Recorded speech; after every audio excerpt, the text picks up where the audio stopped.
Welcome to Bendy. Join your two favorite transatlantic weirdos, Andy from Ireland and Beth from the USA, as we take you on a journey through every topic imaginable, with insight, vulnerability, and fart jokes, or in other words, the complete human experience. Hello and welcome to Bendy, a podcast about being flexible in all of the ways that means. Thanks for joining us. My name is Andy Young and I'm one of your drowsy, languid hosts. Joining me as always is our other drowsy and languid host, Beth Martin. Beth, a pleasure as always. Oh, Andy, it's such a pleasure. I'm so drowsy today. Me too. And languid and lethargic. I mean, it's a day that ends in a Y, so we're bound. Every day's a drowsy day. Every day's a drowsy day. Oh, I need to copyright this immediately. I know. I can help you with that. Is it Okay, is it the time of year, or is it just life in general makes us sleepy? Yeah, I mean, a little bit of column A, a little bit of column B. I think, all of the above for sure. Yeah, it's, yeah, but I think specifically this time of year, it gets, especially over here, it's getting darker earlier, and it's just, What time? It's time to be What in time? your bed. What time does the sun go down? Like at the minute, about 4:30 or so. So Mike is home. I'm already like, well, let's just talk crack. Mm-hmm. Mike's home. Let's get into it. And he was telling me this story about how he was sitting in a boardroom with his boss, and boss was like, "Why? Like, what's going on? Like, it's getting dark in here all of a sudden. Like, did the light shift?" And he's like, "Oh no, it's 2:30 and the sun's going down." What in where you are right now? No, he was in Portland. So Portland. Yeah, Oh wow, yeah. That's intense. Shit. Like by 4:30, usually it's like, yeah, it's crazy. Mm-hmm. I mean, we get these as a result, these like awesome like sunsets and stuff like that. The sky's so colorful, so like nice. These orangey sort of like even rich blues. Sometimes it's really lovely. Yeah, we get that here more. Like if there are clouds in the sky, which I'm such a bitch. We never get clouds. It's just sun. Sun. We have your clouds too. We have everybody's You clouds. do. So Yeah, you're welcome. But there are some today, and but I know it's gonna be a beautiful. I know, well. Patchy clouds, Andy. Yeah. Patchy. Okay. Can I tell you something? Of course. So I watched the movie Gran Turismo last night. Oh, interesting. I fucking loved it. I hear it's loved good. it. It's so good. I didn't know I knew nothing. I know about the game. Sure. But I didn't know like the story behind this, like that it's based on a true story. This actually happened to. Yeah. And I didn't know that Gran Turismo was like actually like a simulation and not like a video game. I don't think I've ever played it myself, or if I have it's it's not my thing, but like I have played it. But simulation games are just not interesting to me. Right, but the story and the way that this this kid who liked video games and wanted to be a race car driver but couldn't actually afford it. And then, I don't know how you pronounce it. We pronounce it Nissan. Yeah. Nissan? Yeah, we do that too. Nissan? Nissan. Yeah. But just the fact that they were like, let's try this out. And granted, they were like, well, we've got 90,000 people that are playing the game. And like, we can interest them in like a Nissan car. That'd be like, it was a big marketing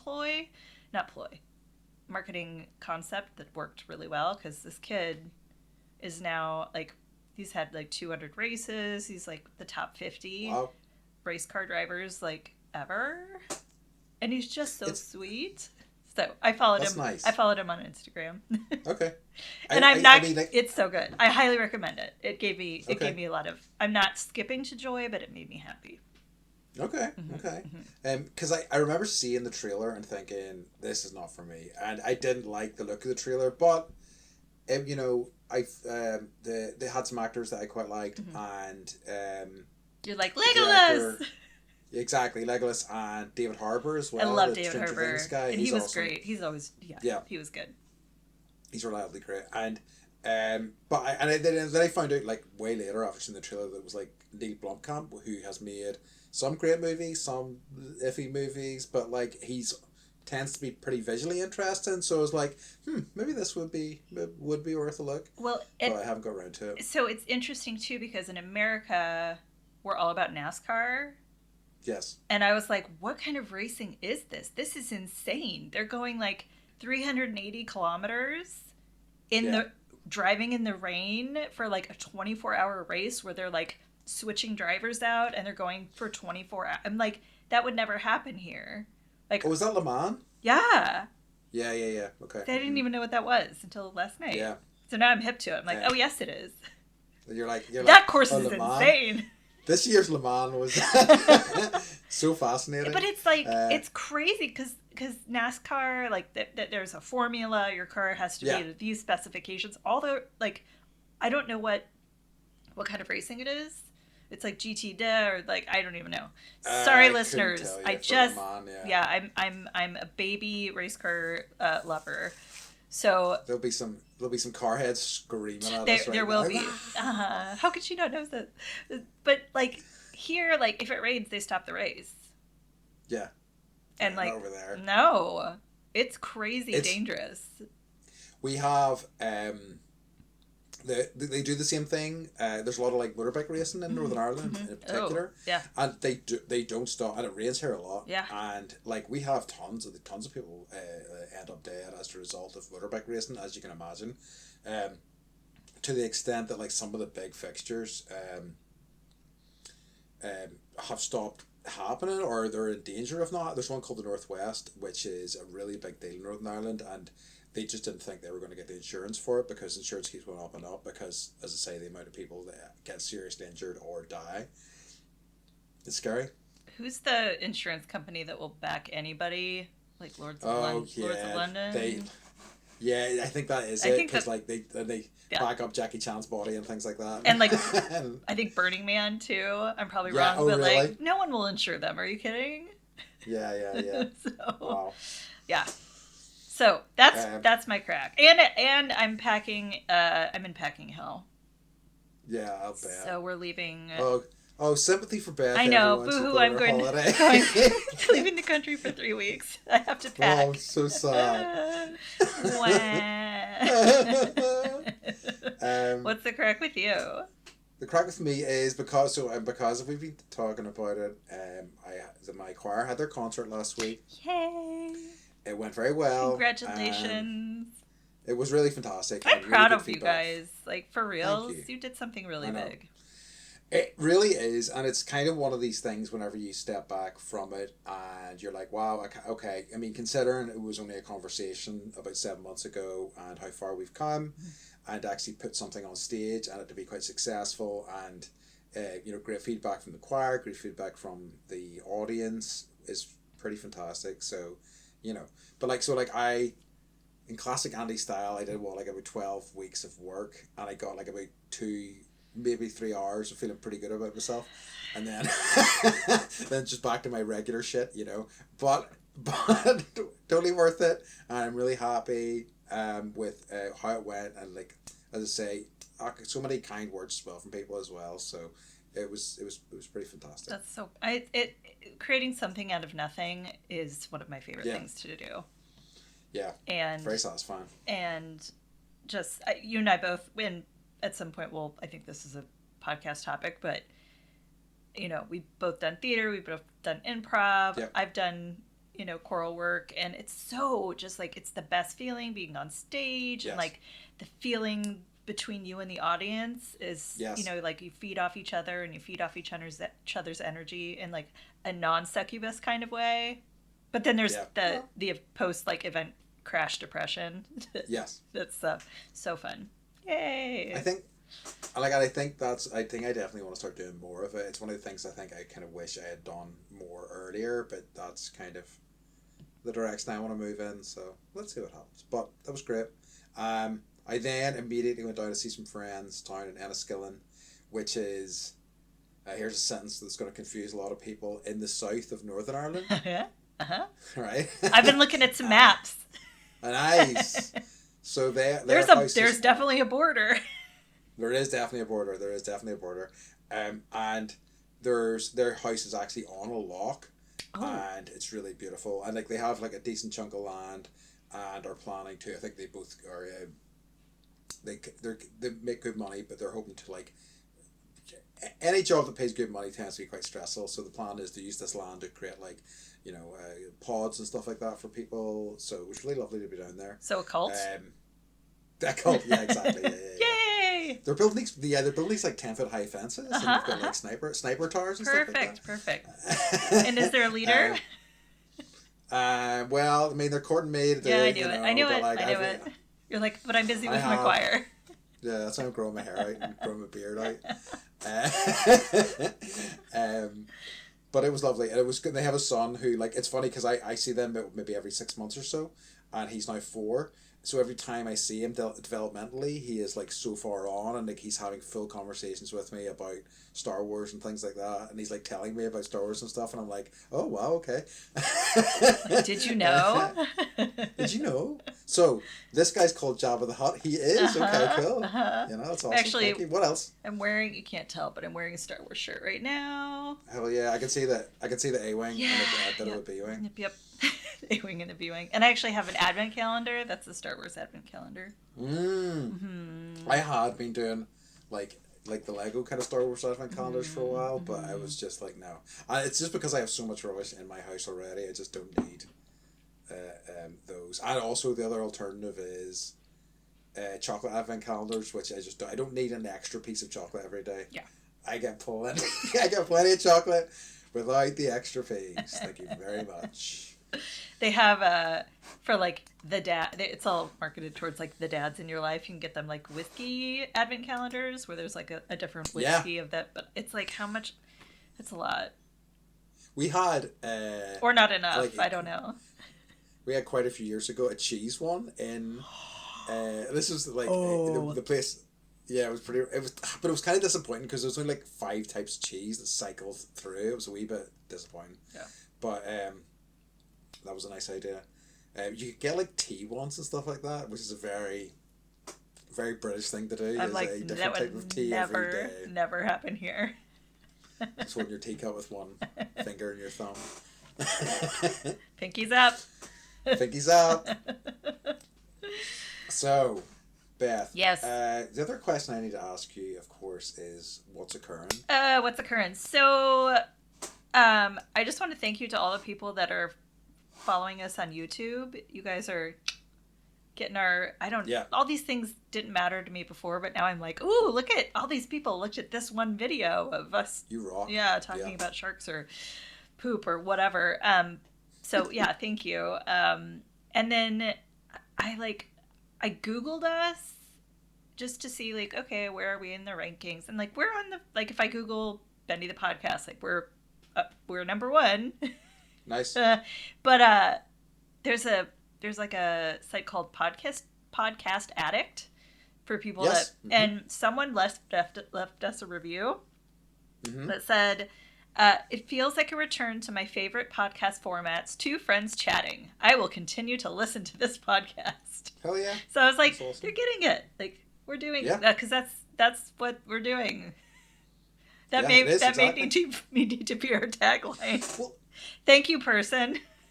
Yeah, no, that's good. Yeah, absolutely. I mean, and it is why I feel like when I talk to people about other podcasts, they are latching on to themes, whereas it very much for me is about the personalities of the people. I mean, one of my favorite podcasts is about American fast food, and like the vast majority of that, I will never get to taste, or even encounter. But I can, and then I can take photos, and then you can cry. Please don't do that.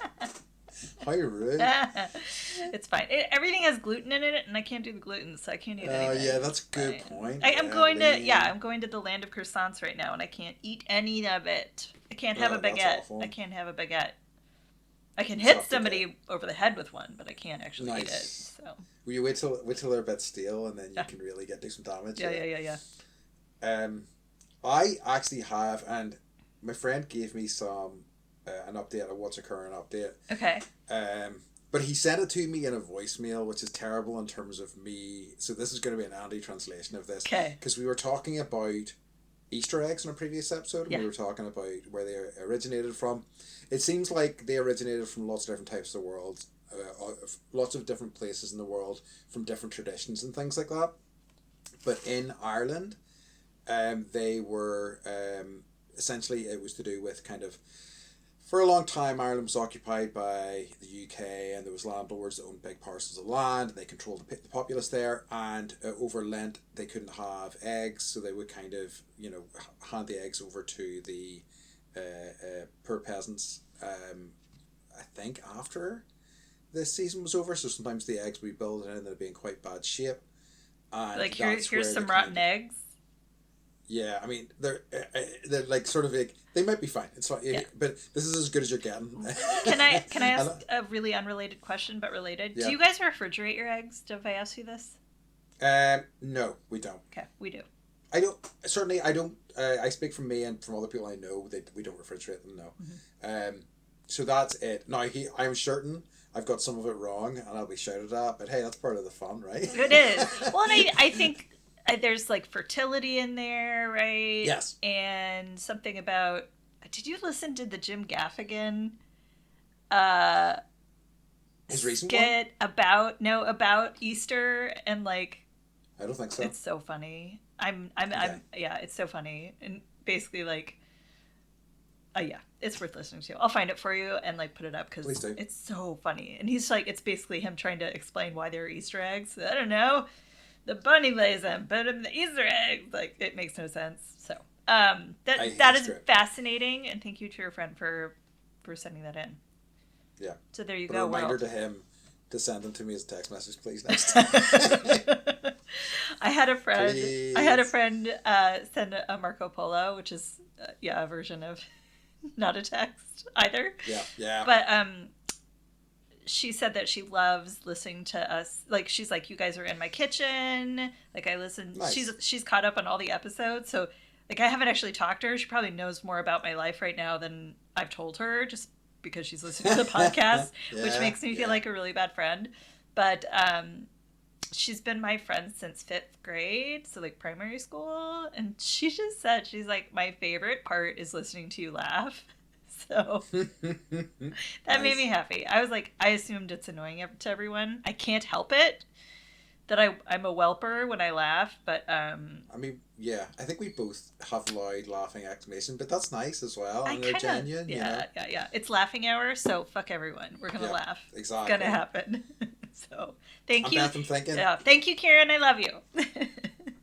That's going to be the reality, going forwards as we become megastars anyway. We're not going to have as much time for everybody, It's true. This is how they. We'll have our people call them. Yeah. My assistant's assistant will get back to me. I'll hire them an assistant, so our assistants can talk. Exactly. I guess. I've got a spare $100K in my pocket somewhere. Right. Oh, it's a bookmark. Yeah, exactly. Yeah. So good things. So do you wanna dive into our topic this week? Yes. So our topic this week is about sleep, and the title of this podcast is "We So Sleepy." We so sleepy. Beth and Andy so sleepy. So sleepy. Always so sleepy. I think. I mean, like we both are. We are. We bonded on this like early. Yeah. Like we talk about this. We've been talking about this for years. It's true. And like, I mean, it's probably like mental health and sleep are like, number one, number two of the bullet. Yeah. In terms of, and I mean, like, they're both intimately related, those two topics, I think, anyway, as far as I'm concerned, because, like, a good night's sleep really helps me massively. And, like, I feel more insane whenever I'm on very little sleep. Very loopy at a minimum. Yeah. What I was going to kick off with was just, time and place. How did you sleep last night? I actually slept great. Yeah, I slept okay. No, not bad. I got up at 7 hours, which is decent-ish for me. Yeah. I had a hard time falling asleep, but I had a little half glass of wine and then laid back down and nice. Yeah, that kicked. System works. My system works. There's the system. So, generally, what is your sleep like? I think it would be worse if it wasn't for like antidepressants and things like that. I think that they're like such a reliable sleep aid. Same. I I think whenever before I started taking them, I found that I was waking up in the middle of the night, and that was very common. And the problem with that is, and I am told, then I researched a little bit more, and I'm told that that's common as you age. Your sleep patterns get more messed up. Waking up in the middle of the night is common. There's often but like the problem with that, especially when you're working a job or you've got a family, is that that's not really compatible with modern life, unfortunately. That's true. Do you ever? And it's like, well, do you ever wonder like what you like if you didn't have to be somewhere at any time or any place and you had no responsibilities, like what your sleep would look like and when you would actually sleep?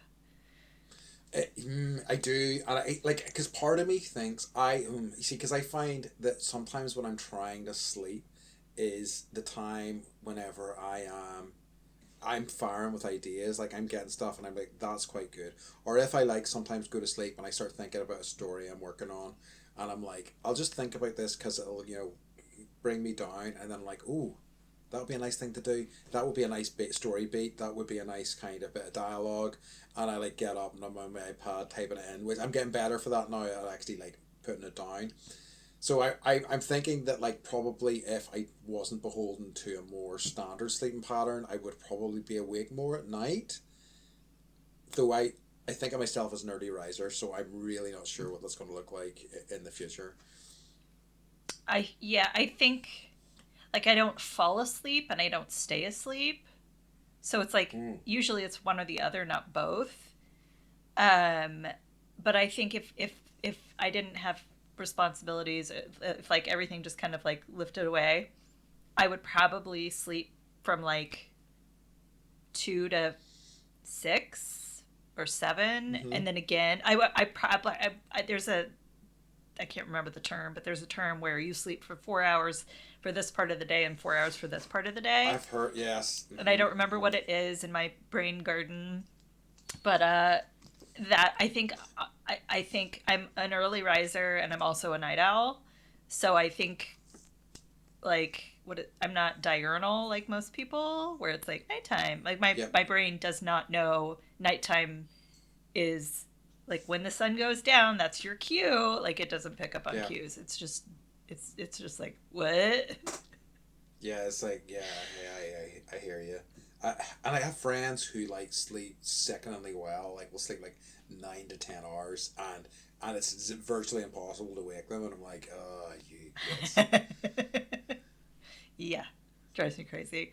You don't know how good you have it. When did you start having sleep problems?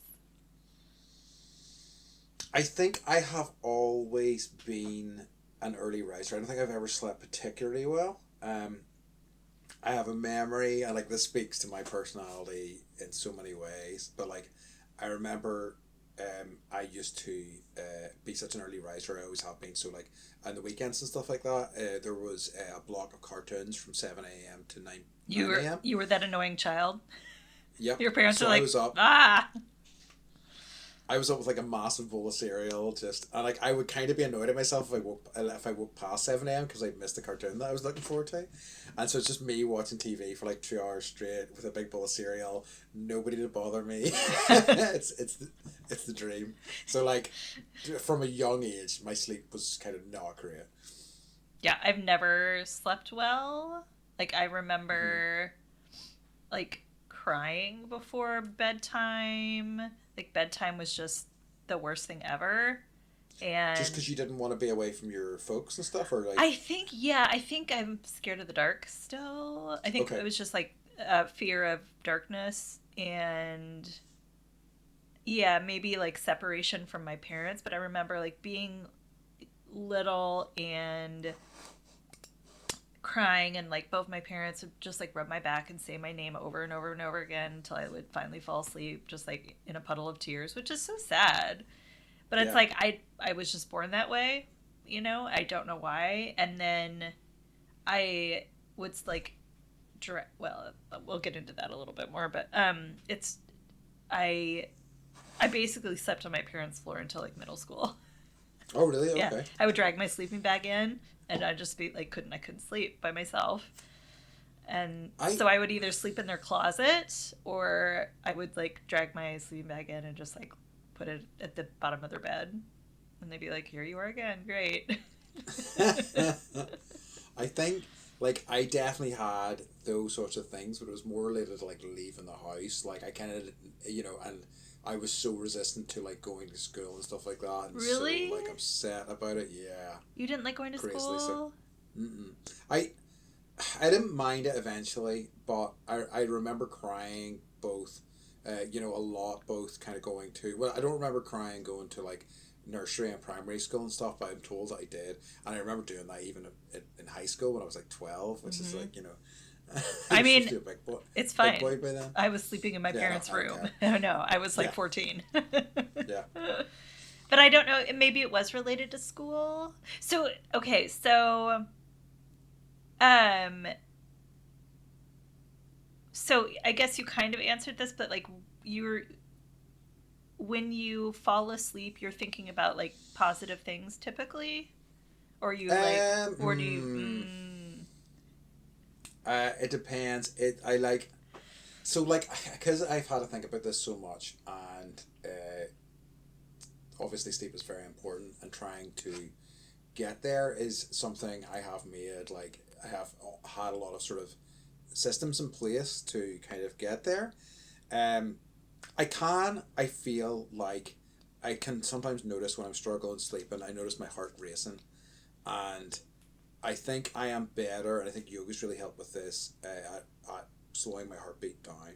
I can't always get there, and sometimes I think I've achieved it, and then I realize that I'm just back thinking about whatever kind of crazy shit. So, like, you know, for example, after the night of the choir, I was just like so high, like euphoric, I guess, you know, and I was just thinking about.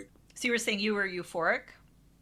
Yes, so like euphoric, I guess, you know, thinking about the night of the show and being very excited about that, and, you know, interactions I had with people, and then also thinking about, you know, the things that I was looking forward to and being excited for that and feeling like I'd kind of earned those things and stuff, and like thinking about seeing people and the fun that we were going to have. And then I'm like, I notice it's like, you know, 1:30 or 2 a.m. and I'm like, okay, you've been running your, you know, through your this stuff in your mind for like an hour and a half now. It's time to like make an effort to kind of deal with this. So I can, you know, take a breath and take it down a wee step. I can sometimes help reduce my heart rate a little bit by just breathing steadily and kind of thinking about that. I also, the technique I had, doesn't always work, is imagining that you're lying in a canoe on a still lake and you're looking up and there's stars above you. And that is quite good for me. I have like a kind of a nerdy version of that where I imagine I'm in like a kind of a cryo sleep pod, and and like the pod's like sliding over me and I'm just like frozen to sleep. That's called propofol. Yeah, it is. Yeah. There's a guy. There's a guy right? Puts a cloth over my mouth, and I'm like, okay, thank God, it's sleepy time. Woo. I wish that would happen. That would be nice. I know, wouldn't it? Mm-hmm. I know. I want somebody to like actually come up, just put a sleeper hold on me, and just kind of knock me out. So a term that I hate is called sleep hygiene. Like, oh, dude, let's work on your sleep hygiene. Do you have good sleep hygiene? So do you want to talk a little bit about like things that you've tried that have or haven't worked? Or things that people have told you to try where you're just like, oh my God, like never mention this to me again if you want to be my friend. I have had some luck for a while. I think all of the sort of things that are recommended to me, I end up like defeating, I guess. That's a terrible way to think about it, but like my brain's like, oh, you're not going to put me to sleep, asshole. So like is it Calm is the app? I remember using it for a while, and the sleep stories and stuff that I found good. But then like my brain, if I'm enjoying the story, will lock into it and be like, okay, I want to hear Matthew McConaughey's lovely voice telling me this nice slow story about whatever. So I think that all, and also I have tried various sort of natural remedies and things like that, but they work sometimes. It's too scattershot. Nothing has consistently worked for me ever, really. I don't think. What about you? I mean, I've tried. I've been to sleep specialists. I've Mm-hmm. tried medications. I've tried. I mean, it's like, Benadryl, chamomile tea, Tylenol PM. Like that was like high school, right? Mm-hmm. Mm-hmm. Um, which I know is unhealthy, but I wasn't sleeping. Like I have a diary where it's like I was 16 and I'm like, I'm not sleeping. I'm not sleeping. And then I think like life events, like my dad's Yeah. passing, that definitely like exacerbated it. So I went to a sleep specialist and they were like, start wearing your sunglasses at like 4 o'clock so that your body Yeah. starts to. So I was literally like at home wearing sunglasses in the house. And I tried that for 2 weeks and it didn't work at all, right? But you were so cool for those I two was weeks. so cool. I was so cool. It was so annoying. I couldn't like see anything, and I couldn't really Yeah. like watch the TV or like, um, and then tried not having electronics in the room. Tried different mattresses. At this point, like I wake up, Mike. Like for a while, a symptom of my long COVID was restless legs, which is so Mm-hmm. fun. Mm-hmm. So my legs were itchy all the time, but Yeesh. that's gone away. But I was taking medication for that, and I now I'm yeah I and then we did a sleep study. I've done cortisol tests to see like if your my cortisol levels are normal for the time of day. Normally, if they spike in the evening, then you have too much cortisol, and that's why you can't sleep. But mine are normal. Mm-hmm. So no one knows why. No one can figure out why. Okay. Um, and now I'm on an antidepressant that helps with sleep, so that helps. I have to take Ambien, and then Yeah. sometimes if I ruminate, and like the Mm-hmm. what I think about while I fall asleep is like everyone dying that I love, because that's Wow. normal, right? Yeah. Yeah. That's Uh-huh. where I go. That's where my brain goes, and That's so tough. so yeah. So then sometimes I'll have to take like a Valium just to because my heart rate will like I'll start having a panic attack before bed. So fun. So It's like, yeah, and yeah, I've that's done the so interesting. meditation. I meditate Yes. like I do transcendental meditation, all the things, but it's like not, for me. And I think like I just have my neurological issues are so weird, and my chemical makeup is so different that Yeah. I need help, and that's in the form of medication. And it for a long time, I'm just talking now, but like No, it's I interesting. would have to miss work like Mm-hmm. once a month at least. I would call in and be like, I didn't sleep last night, and sorry, like it's been 4 days since I slept, and I can't drive the car, kind of bad. Yeah. That's wow. Uh-huh. Uh-huh. That's a lot. That's a lot Uh-huh. for anyone to deal with. Uh-huh. And now not working that full-time job, not working, um, that's helped, I think, because I can nap. Like I texted you the other morning, I think, or I texted someone, and there no, it was my friend who was here a couple weeks ago, and she's having sleep problems, and she's like, how's your sleep? And I'm like, oh no, is it was you. You're like, I think Yes. our episode should be about sleep. And I'm like, that's great, because I just woke up from my morning nap because I didn't Yes, sleep that's last true. night. So it's like sometimes I'll take the kids to school and I'll go back to bed and hope that Yeah. I can fall back asleep for a little bit.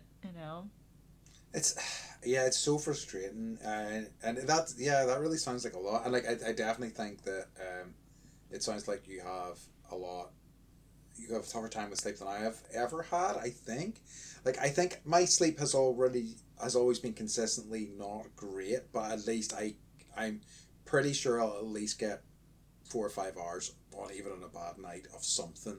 Like I'm fit for nothing the next day, but I will likely get that at least. Yeah. Are you saying I win at not sleeping? Yeah, you win at not sleeping, I guess. Beth wins this episode. That's what it's all in about. The most awful way, right. In the most awful way possible. And that she's not well rested enough. It's something I wanted to ask you was, well, I mean, I have a few sort of dream-related questions, but I guess my first question then is, do you dream? That is a really good question. Up until I started taking this medication, like 3 months, August was when I started taking it. September, October. No, I hadn't really had, like maybe once a year I would have a dream that I would remember. Yeah. And now I'm dreaming all the time. Yes, that's my experience too. Yeah, if I don't take the Ambien, then I'm having these like crazy dreams. They're not always good. Yeah. Usually they're not good. Like that dream I had about the royal family, or like, that, it's just weird stuff. And I used to have nice dreams where I would just sit and have conversations with people. Nice. Mm-hmm. But then like once I hit my 20s, mid-20s, early 30s, like, yeah, I just have to do a hard shutdown. But I have a question about dreams for you, but so what about you?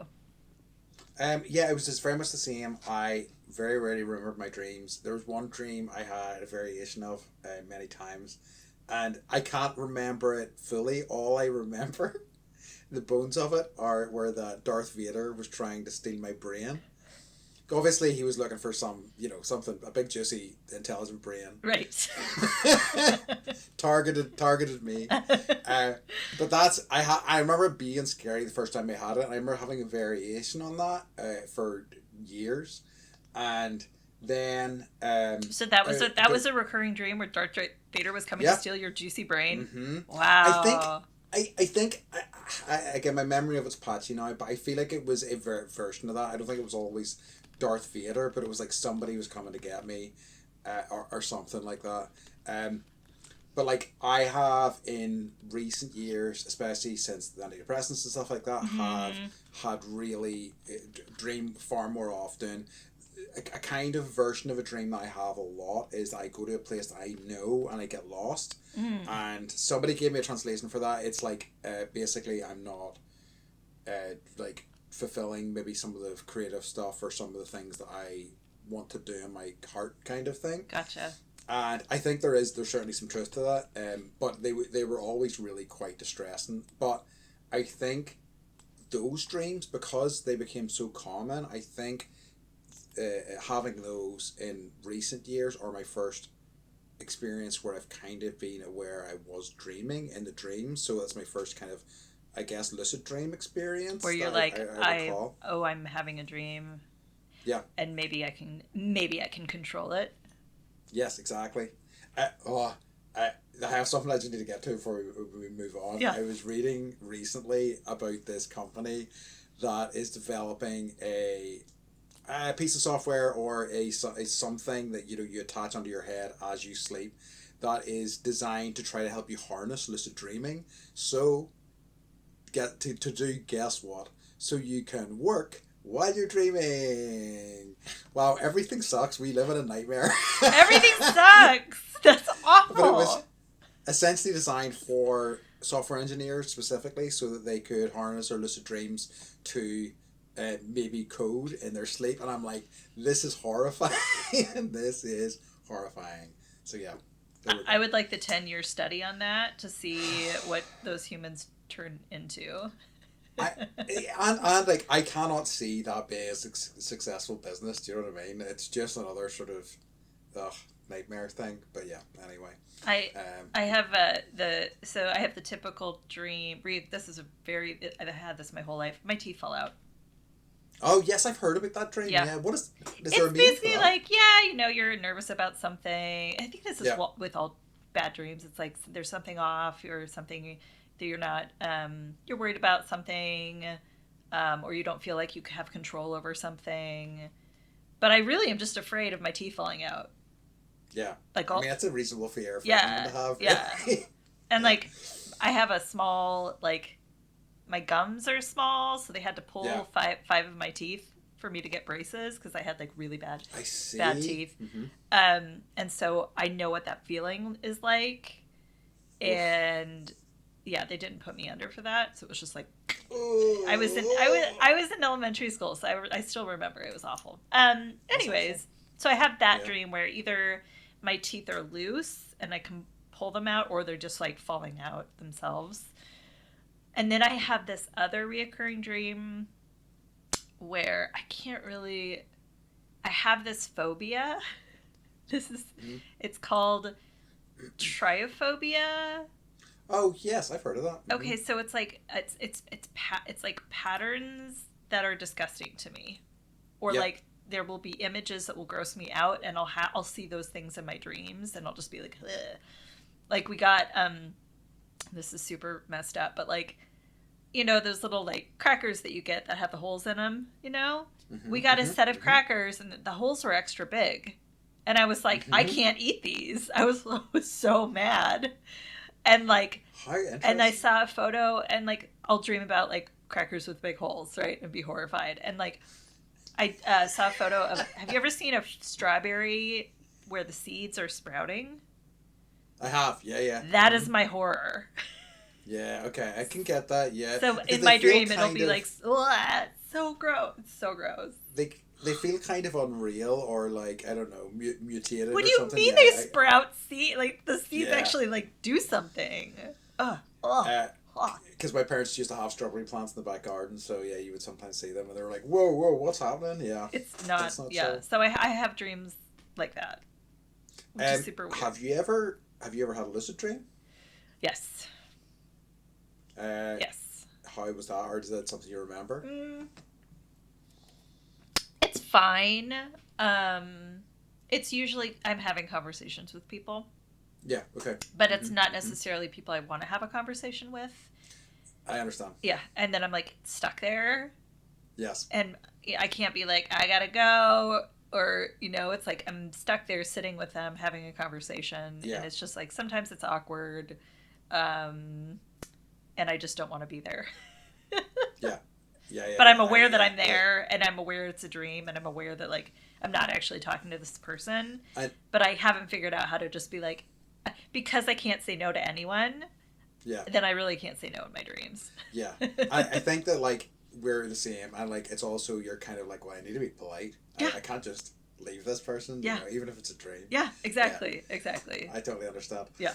So, have you ever seen a monster? In my dream? No, I mean in real life. Like when you were a kid and you were like, is there like, were you ever afraid? Yeah, like sleep paralysis sort of thing. Yeah. Or I see what you're saying. I don't think so. No. Not that I can recall, and I'm sure that would be a memory that would stay with me. So, no. Like, and it's surprising to me because I'm so interested in those things, you know, like such an X-Files kid when I was younger. Oh, totally. And all that sort of stuff. Totally. You know, so like I'm surprised I didn't. And like I remember having like books and like UFOs and also paranormal occurrences like spontaneous combustion and things like that, you know. So I think I wanted it. Did you ever see those photos? Like of the spontaneous burnt in chairs and stuff. Yeah. And like they're yeah. Like just like a pair of slippers just lying at the bottom of those chairs, and these like ashes everywhere. And it's like it's like the you can see the like the outline of the body, but it's all like burnt, and they're just gone. So weird. Grim. Yeah. What about you? Did you? I did. Mm-hmm. I think this is like. I still think that there's a monster under the bed. Okay. I'm 44. Fair enough. I'm 44. I mean, who knows? Yeah. Anything's possible as far as I'm concerned. Like, I still get that feeling of, like, it's dark, the lights are out, Mike's already in bed, it's just me up, you know, and then I have to, like, jump into bed as fast as I can because it'll get me. But I remember, like, our house in Kentucky, like, looking out the doorway and, like, something would just walk by. And my parents were in bed. It wasn't, my sister was asleep in the top bunk. But it would like walk by the doorway, and then I remember she moved into the playroom so I was in my room by myself, and I remember something standing at the end of my bed. Yeah. How old would you have been at the time? Probably like 5, 6, 7. Okay. Okay. And then, once we left Kentucky, I never saw anything in my room again. We also live next door to a graveyard, so who freaking knows, Yeah, that's true. And I'm just like sensitive to that kind of stuff. But I read about it, and it's like they call it like a phenomenon where, kids will see it's like people, you can go to Reddit and like people will be like, oh yeah, something like, it was like this big figure, this is what it looked like. And I'm like, oh my God, that's what I saw. Other people, like, it'll actually sit on their bed. So yeah, I know. And I think I've said this before, like the kids are like, I'm scared of monsters. And I'm like, what do I say? Like, I can't be like, I'm like, yeah, sucks. Sorry. Yeah, don't worry about it. Yeah, like they're probably benevolent monsters. Who knows? Me too, kid. Me too. Yeah, exactly. Let me tell you about the real monsters, humans. That's also true. I mean, and I think I whenever I have seen, and I think this is why I've never been a big fan of horror movies in particular. I remember seeing Hellraiser as a kid when I was far too young, and it really messed me up. I did not like it at all. And is that the guy with the pinhead, yeah, and the whatever the hell they're called, demons. Yeah. Again, somebody screaming at us, and I think though as this went on, and I've got more attachment with horror movies and have seen more and kind of know the stuff in that genre that's interesting to me. Like certain psychological ones have really stuck with me and like have had me like even into my adult life I've been like, I am all the lights are on the house until I go to bed. Yeah, I need Sasha there to protect me, obviously. I mean, like she would protect me. She would be. She'd be like, go over and, hey, Hellraiser. Hey, monster. Hey, friend. I'd be getting the monster to rubber butt or whatever. Vote for me. Yeah. Hey, give me a treat. But like, things like I remember like Babadook and It Follows and things like that in recent years just really kind of, and they're also kind of psychological as well, and they're about other themes and stuff that are kind of hard hitting. But yeah, it's definitely not things that help with sleep anyway.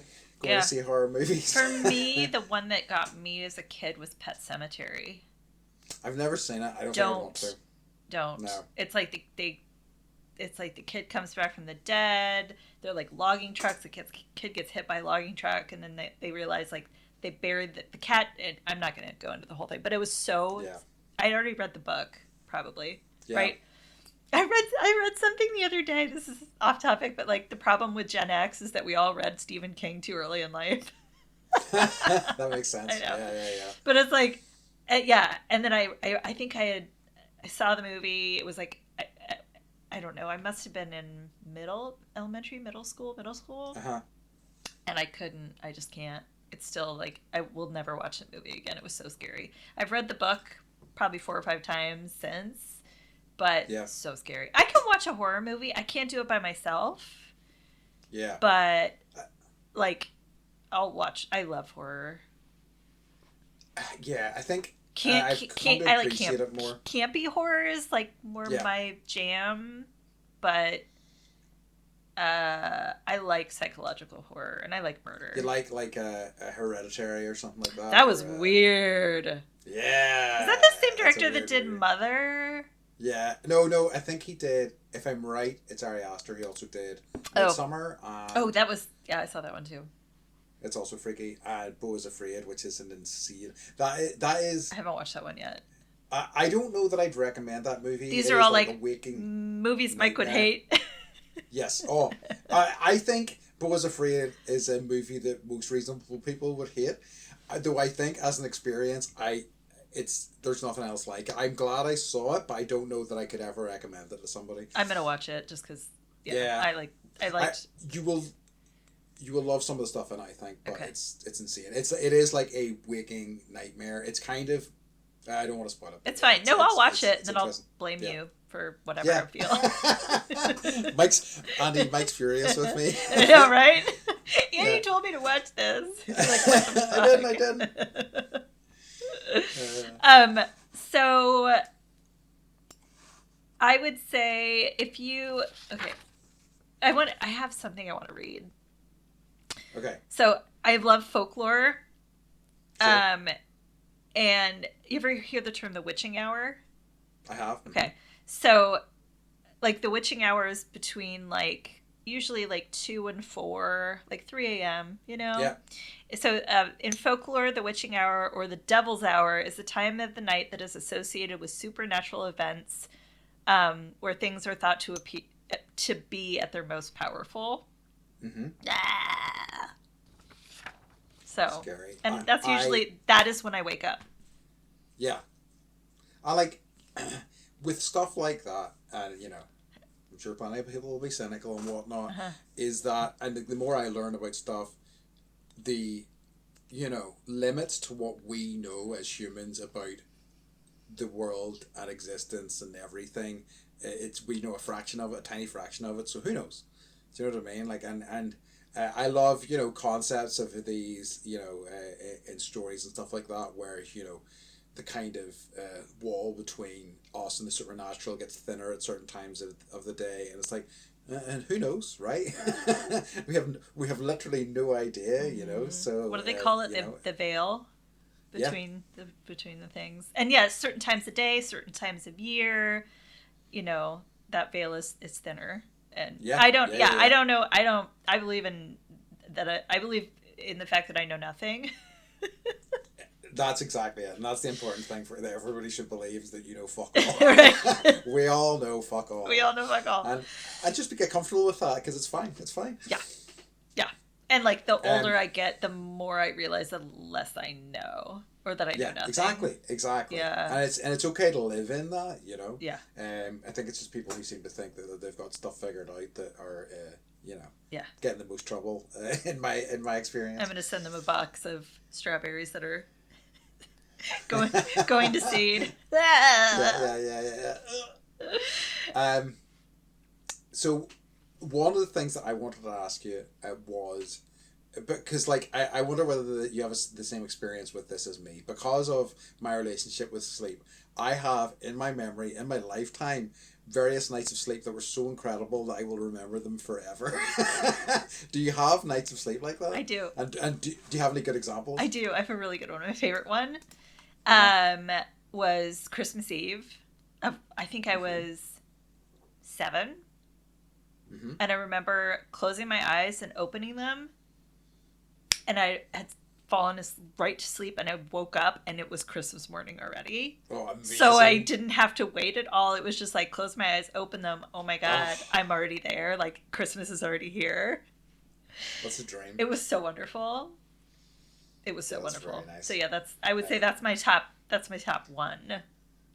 I do remember that it has, bro. I have 3. Okay. That's, you just reminded me of another one. I remember getting on a flight one time and it was like after a number of different flights, I remember putting my belt on, and I remember waking up and we were landing, and I was like, yes, this is incredible. It wasn't like a long flight, it was like 2 or 3 hours, but still it was pretty fantastic. The other one was or I've got 2 others that are so one was whenever I was doing my Amtrak journey around the US. As far as I recall, we stayed in a hostel that was in the Presidio. Mm-hmm. So like the Presidio is like the old military base. So I'm sure you know where it is. This old military base in like San Francisco, and there was this massive hall with like loads of bunks in it. And we had been traveling a lot. We hadn't had a ton of sleep. And I remember like my friend was going out to do something. I was like, I'm just gonna go for a nap. And I remember like I think I slept for like 12 hours. I woke up and I was like, I could do anything. I'm so well rested. And I still remember how incredible I felt from that night of sleep.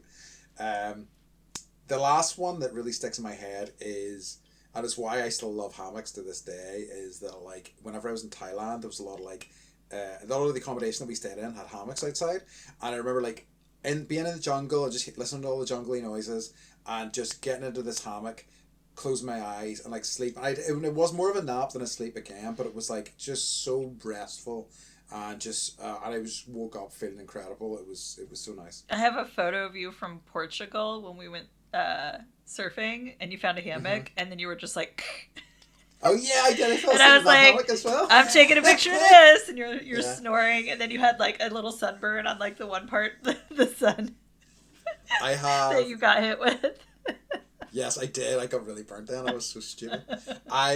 There are quite a few photos of me in hammocks actually, because like there is like probably the most ridiculous one when I was in Australia, and then for reason unknown, because I was there with some of my friends and we were just being idiots, we tore the sleeves off all our t-shirts for that trip.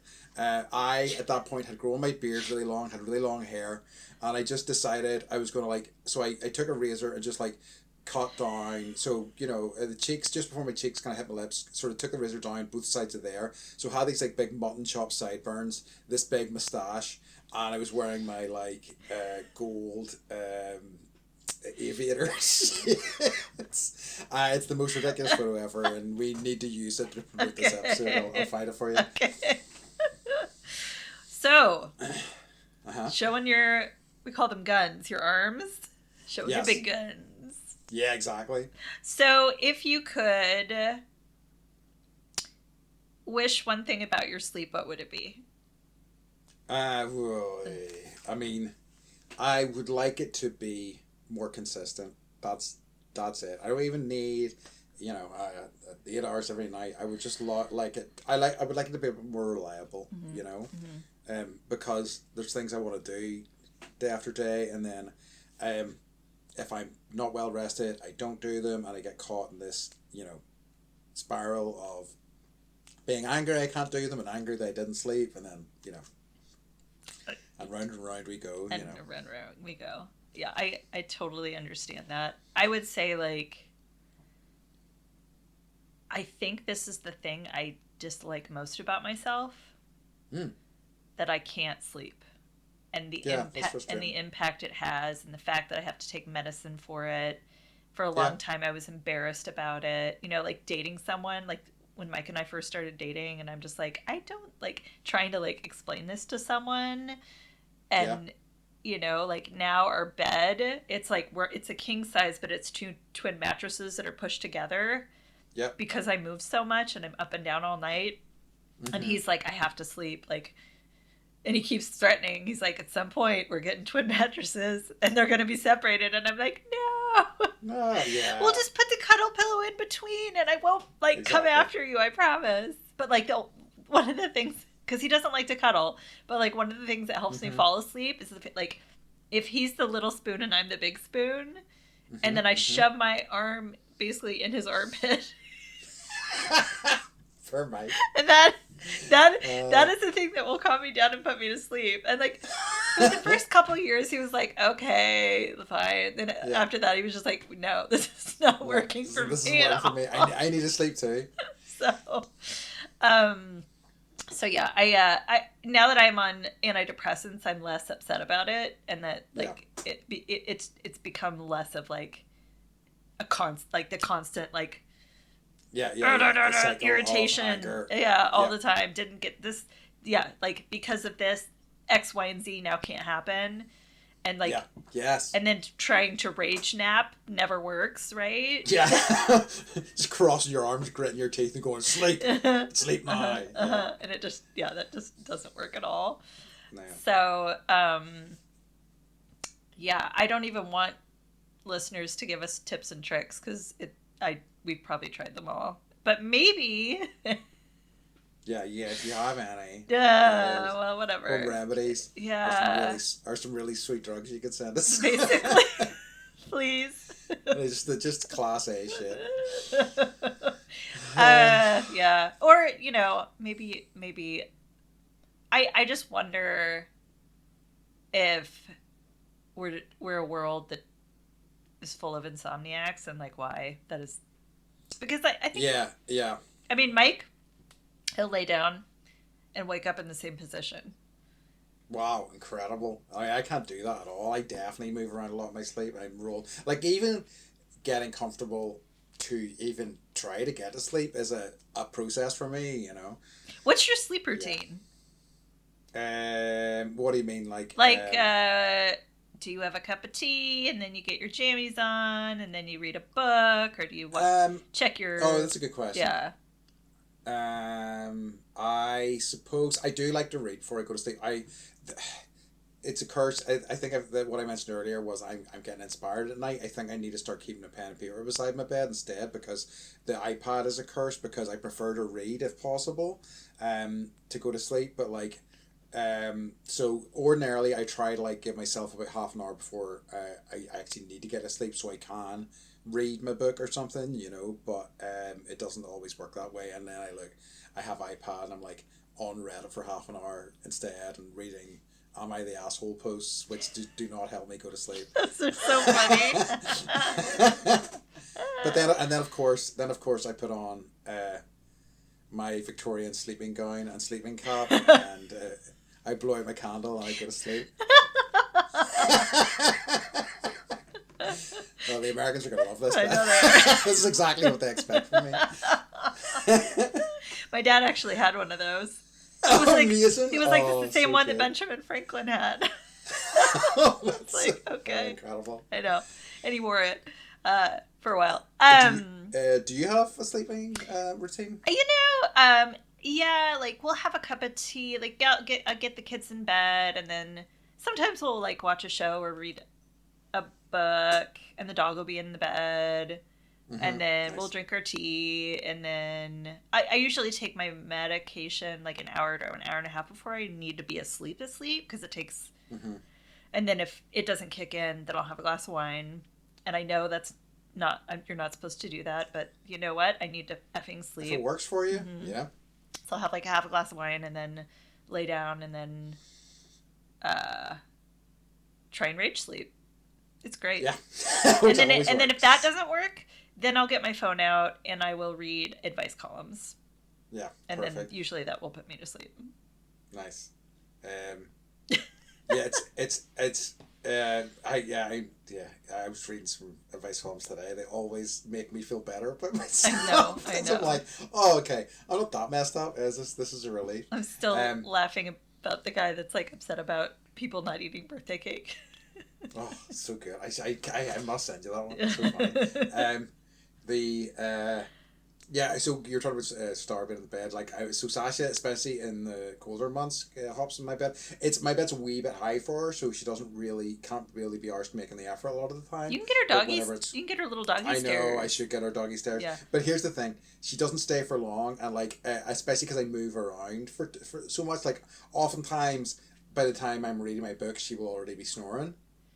Like upside down snoring in the bed, and then like when I am ready for sleep, I move around so much. It's like, for fuck's sake, and then just like she gets irritated. She's just tired by my shit, and I'm like, oh, sorry, darling. But what can you do? What can you do? I mean, it's reasonable to be annoyed at that. I mean, she needs her sleep too, you know. She does, and it's irritating. I get it. Yeah. Like, we're irritated about it too, so. Exactly. But then she also gets to sleep all the time. She gets to sleep all day long. Oh, dogs are freaking excellent sleepers. I like, next lifetime, I want to come back as like a dog and just have the best owners and be like fed treats and nap and just sleep. Yep. Amazing. Mm-hmm. Do you have any other questions? I think we're... I don't think so. You complain about anything else? Do I want to complain about everything else? I should. Do you want to get the list out? Right. The list of things I want to complain about. No, this is joy time. This is joy corner. It is joy time. I have joy time. I have nothing else left to complain about. Okay, so I guess I do have a thing. So I was able to go down after not having the opportunity because I've been so busy for months now to go down and see some good friends over the past weekend. I love it. I really need to tell them this. But like it is my wee oasis, especially over COVID and stuff like that. Being able to go down and visit them, spend time with them, and their son was fantastic because they both love playing board games. So like at one period of the weekend, I set my phone down somewhere. I didn't know where it was, and I was like, and we just ended up playing like board games for like 4 or 5 hours in the evening, and I was like, this is just what I needed. I needed to completely disconnect, spend time with people whose company I love, and it was just what I needed, and it was very lovely. So that's been bringing me joy this week. That sounds fabulous. It was. And I'm editing the last week's episode where we bitch about phones. So yeah, shaking my fist at that. Exactly. What's been bringing you joy this past week? I'm reading The Princess Bride. Ooh. Have you read it? I have not. Please read it. It's one of the best books I've ever read. Okay. It's so much better than, like, the movie. I'm sorry, everyone. It is so much better than the movie, and the movie is one of my favorite things ever. The book is so funny. Can I be honest with you? I don't think I knew. No, I was going to say, I don't think I knew that it was a book until you said it there, but I've just looked it up, and I see the cover, and I'm like, actually, that looks familiar. Yeah. So, yeah. Yeah. So, it's William Goldman, and he did a bunch of movies, and like he wrote screenplays, but I recognize his name. But he wrote this amazing book, and like there's so much more in the book than in the movie, and like he's also like narrating his writing of the book, so he'll be like, okay, we're taking a break from The Princess Bride, and like here's me now, right? And it's so funny. So it's like you're like going through his life with him as he's writing this, and it's just like I'm reading the funny parts, the good parts, right, to the kids, but then I'm reading, the more adult, because it's an adult book, and it's great. And I'm actually reading a paper book, which always makes me feel like I'm hearkening back to the good times. Yeah, I hear you. I try to these days as much as possible, mix between the two, but easier said than done sometimes. It's true. I think I definitely will enjoy, and I love that sort of. I know what I was going to say was the that idea of the sort of untraditional narratives in books, like them really taking a step back and doing like also in Fear and Loathing in Las Vegas and things like that, where it's just like there'll be a chapter and how it's written and how it's kind of put together is just unlike anything you've read before. It's always lovely. That is this, and I highly recommend it to you and to our listeners. Ordering it immediately. Yeah, and I think he passed away in like 2022, and I was sad. Or maybe before that, but yeah, I just adore his style. So give him a read. Yeah, send those royalties somewhere, right? Yeah, exactly. So yeah. But yeah, I think we're coming to the end of this week's episode. So folks, as always, we would like to remind you to stay bendy.